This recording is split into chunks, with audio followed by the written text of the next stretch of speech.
While the world celebrated the Olympic Games in Brazil, another story was unfolding just beyond the walls of the Olympic Village. A story not shown in commercials, not told by broadcasters, but lived every single day by people inside the ghetto. In the same city where athletes broke world records, families were hiding under beds, praying for silence between gunshots. A few miles away from the grand stadiums and glowing arenas, the people of Rio's favelas faced a war of their own.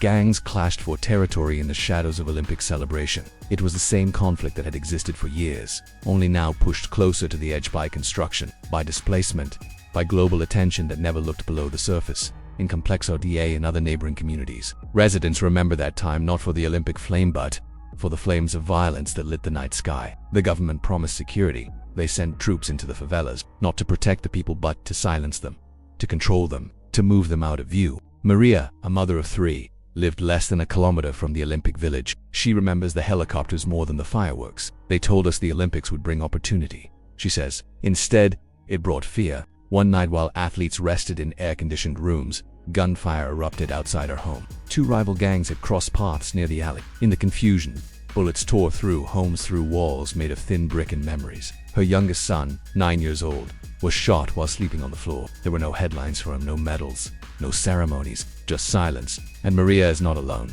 During the week surrounding the Olympics, reports of violence in the favelas surged. Yet the media focused on stolen phones, traffic delays, and the beauty of the opening ceremony. Few international viewers ever saw the reality unfolding just minutes away from the arenas. While billions were spent on Olympic infrastructure, entire communities were left without running water, electricity, or healthcare. Residents were forced from their homes to make way for new roads and temporary structures, many of which were later abandoned or left to decay. Inside the ghetto, there was no celebration. There was resistance.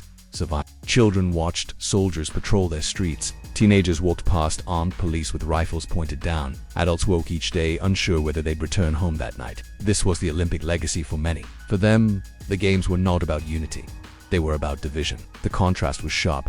One world bathed in spotlight, another drowning in shadows. But this story is not just about loss. It's about resilience. Communities came together. Mothers organized protests. Fathers built barricades to protect their streets. Young artists painted murals of peace on bullet-ridden walls. Even in the darkest moments, the people of the ghetto found ways to reclaim their dignity. And that is what the world must understand.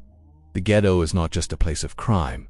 It is a place of life, of strength, of culture, of people who endure more in a week than some do in a lifetime. The Olympics came and went. The stadiums emptied. The lights faded, but in the ghetto, the struggle continued. And still does. This video is not about blaming. It's about seeing, listening, witnessing the stories no one told. The stories that deserve to be heard. Because for every Olympic gold medal, there are lives lost in silence. For every global broadcast, there are cries that go unheard. For every record broken, there are promises broken too.